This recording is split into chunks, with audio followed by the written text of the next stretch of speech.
демография сөйлеген. Бір нәрсе қосайыншы. Мен 75-ші жылы партия ұйымының хатшысы болдым. Бәріміз коммунистік партияда болдық қой. Сол кезде маған қате под секретным грифом деп маған бір түсті. Құжат қолыма. Сонда былай жазылып тұр әлгіде. Қазақтар мен дейді немістерді бала туудан шектеңдер дейді. Бүкіл акушерлер мен гинекологтарға жіберілген. Және ол кезде бізде көбінде орыстар биледі ғой.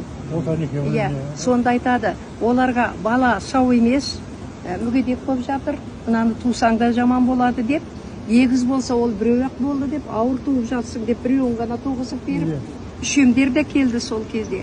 Сонда сіз айтып отырсыз, 60-70 жылдары негізінде біздің санымызды толтырған немістер, біздің қазақтың. Өзіміздің қазақтар, сосын неміс әйелдері.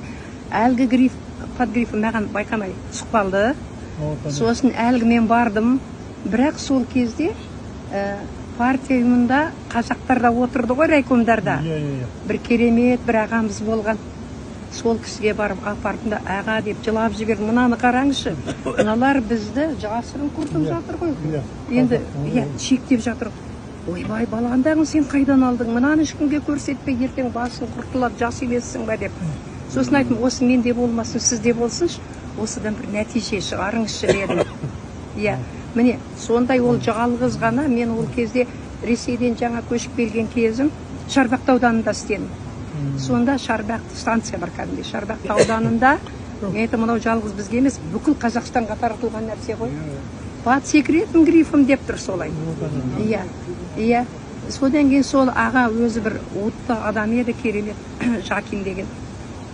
Содан гинекологтарды, акушерлерді қазақтан қоюға тырысты. Жаңадан оқытып аламыз, қояды, сол Шарбақты сондай жұмыстар жүрді. Мен жүрегім сол кезде солай езілген, көрдіңіздер ме, қандай саясат.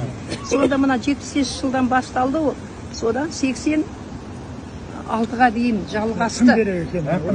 86-да дүмпу болғаннан кейін олар айылдарын жейді. Содан Смоленская, Центральная Россия дейді, орталық Россия. Содан кейін мен сонда Смоленск деген жерде 3 айлық білім көтеруге бардым. Орыс тілінің маманы болғам, орыстарды орыс тіліне оқытқам. Сонда барғанда, бұл 84-ші жыл, сонда бізге оқитын профессорлар өтірік жауап бере алмайтын сұрақ қояды. Сосын кетіп ана қазақтарды кемітіп отырады. Мен тұрам да жауап берем 2 есе. Жетік түгелін білем, әлгіні. Сосын айтады, амалсыздан айтады. А ты кто вообще? Мен секретарь парторганизации деймін, Сосын айтады, одна светлая голова. Наконец-то казахи емес екен дейді. Сосын мангурт дейді. Мен сіз өзі мангурт деген екенін білесіз, ол қалай жасалатын деп баяғы. Сонда былай айтады, 84-ші жыл.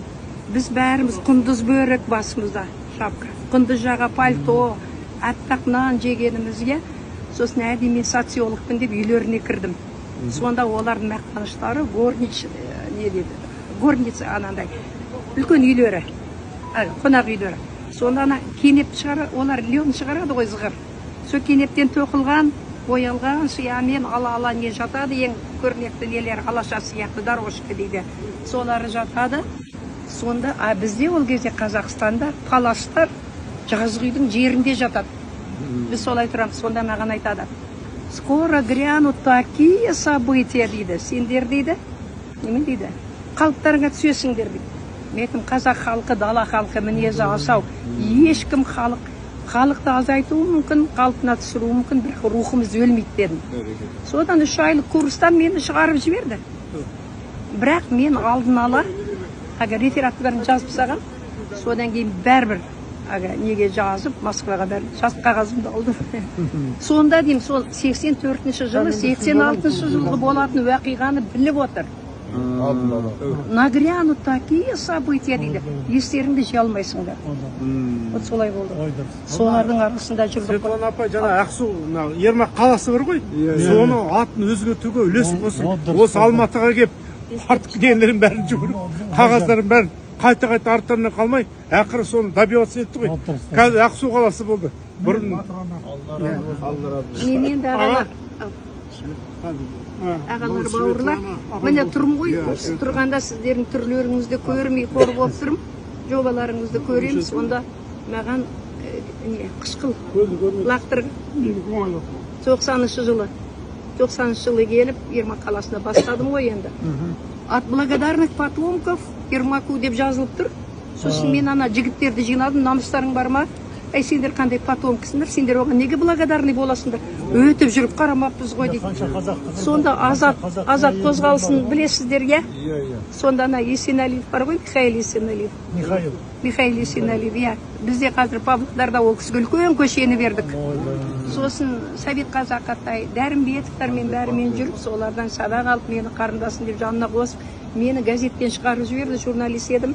4,5 жыл талонлық системаның кезінде мені не ауру емеспін, не сау емеспін, ашпын, жаңадан ғана келген кісімін. Мені орыс дейді, Россиядан келгеннен кейін. Сонда 90-шы жылы маған не шашты? Кислота, неме деуші еді? Қышқыл.